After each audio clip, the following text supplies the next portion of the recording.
लूणा कहता है कि आज हम इस सूत्र में ये बात जानेंगे कि कर्म में भेदभाव करके जिस सत्य तक पहुंचना है वहां तक हम पहुंचते हैं कि या नहीं पहुंचते हैं। इस बात की जानकारी आज हम इस सूत्र में पाएंगे। इस सूत्र में इस बात की जानकारी मिलेगी। कर्म तो केवल कर्म है और कर्म बिल्कुल पंगु है।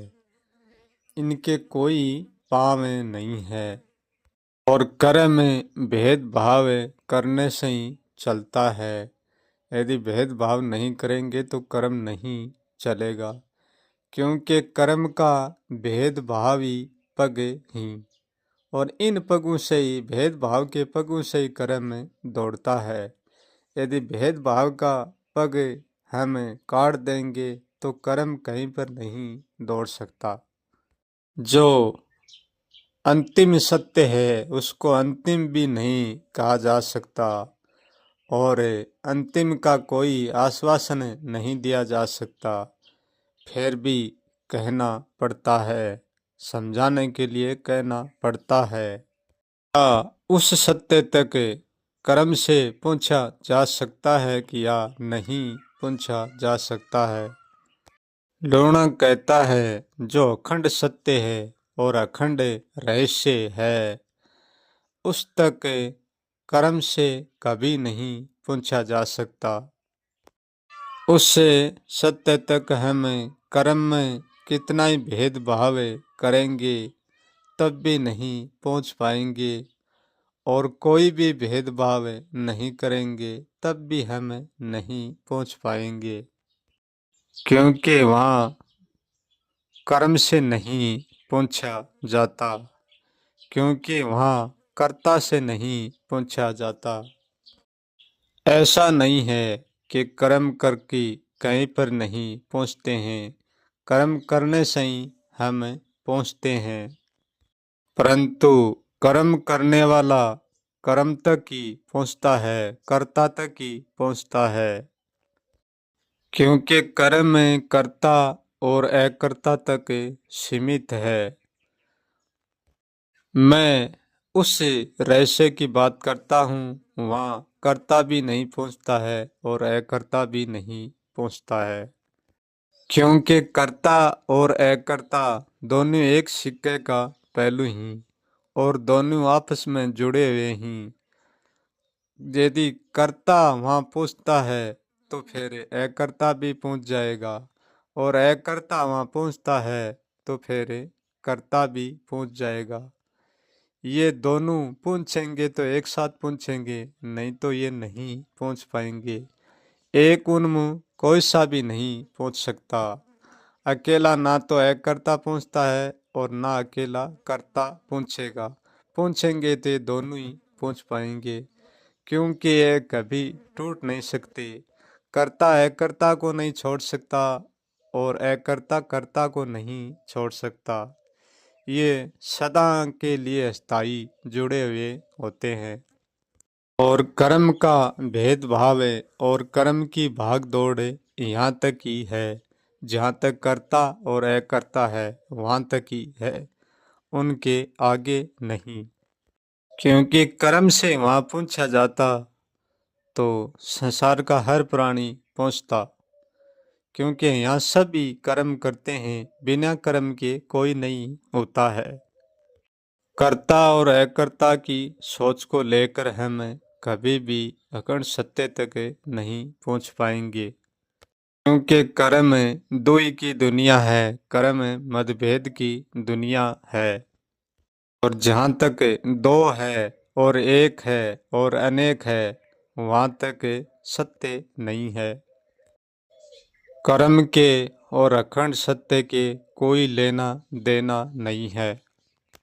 आज तक कभी ना तो कुछ लेना देना हुआ है और ना कभी होगा।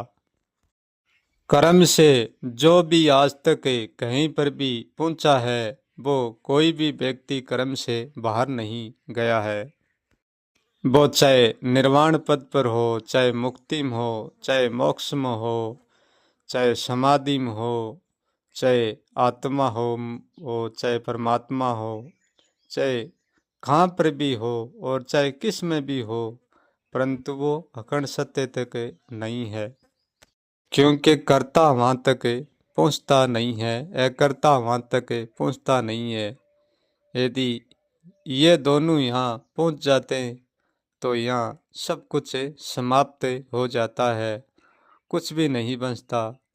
इसलिए ये कभी समाप्त होने वाले नहीं है, इसलिए कभी सत्य में पहुँचने वाले भी नहीं है। ये हमेशा अखंड ही, क्योंकि अकर्ता भी अखंड है और कर्ता भी अखंड है। क्योंकि इस ब्रह्मांड का संपूर्ण कर्ता और संपूर्ण अकर्ता है, वो कभी भी नहीं पहुंच पाता अखंड सत्य तक। ऐसा नहीं है कि अखंड सत्य से ये कर्ता अकर्ता दूर हैं, बिल्कुल दूर नहीं है, बिल्कुल पास में है, फिर भी बहुत दूर है। क्योंकि पहुंचने और न पहुंचने से दूरी और नज़दीकियां बनती है।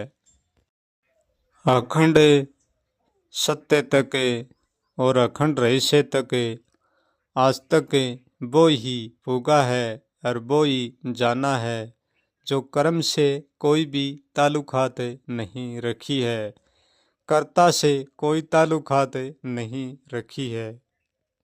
जो पूछा है वो कभी भी कर्म की दीवार लेकर नहीं पूछा है, भ्रम की दीवार लेकर नहीं पूछा है, धर्म की दीवार लेकर नहीं पूछा है, कोई भी कर्म का बंधन लेकर नहीं पहुंच सकता।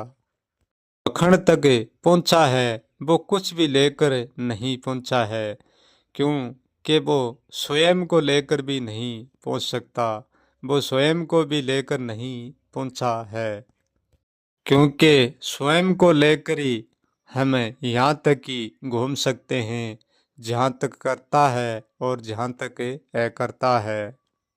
जिस रहस्य की मैं बात करता हूँ वहाँ स्वयं को लेकर भी नहीं पहुँच सकते हैं, क्योंकि दूसरे पहुँचने का तो कोई प्रश्न ही नहीं है, परंतु सीधे तौर पर दूसरा तो कोई होता ही नहीं है। जहाँ दूसरे का रूप लेता है वहाँ स्वयं ही होता है।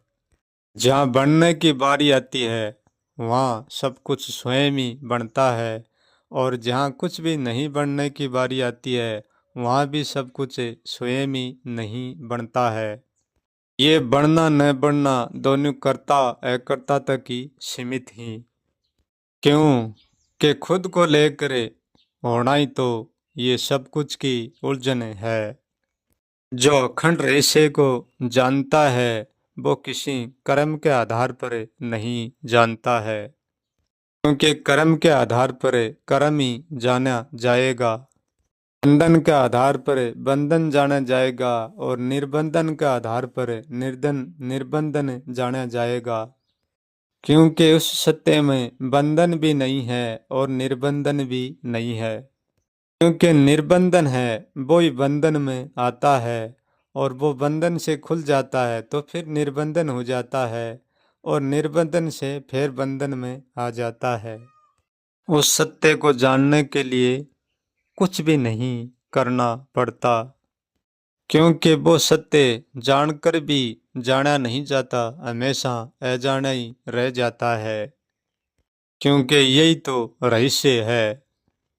बंधन निर्बंधन दोनों एक आस की भाव दशा है, निराश की भाव दशा है। तो व्यक्ति कर्म के कर्तापन से मिटकर और जो स्वयं से मिट जाता है, स्वयं में भी नहीं कुछ भी नहीं बचता है, वो व्यक्ति यानी अखंड रहस्य के सत्य को जानता है।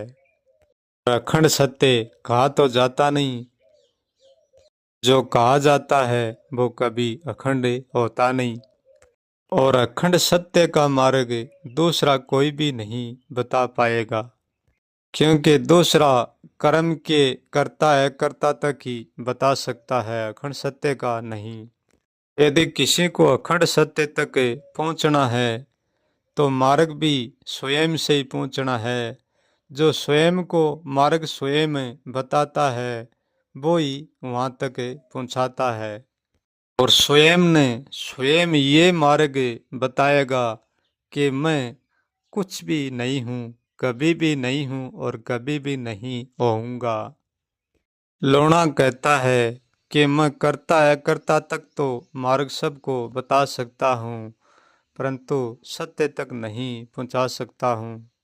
सत्य तक दूसरे के बताए हुए मार्ग को लेकर हम नहीं पहुँच पाएंगे, क्योंकि सत्य का मार्ग मैं इसलिए नहीं बता सकता क्योंकि वो बताया नहीं जाता है। उनको खुद को ही जानना पड़ता है, जो बताया जाता है वो सत्य नहीं होता।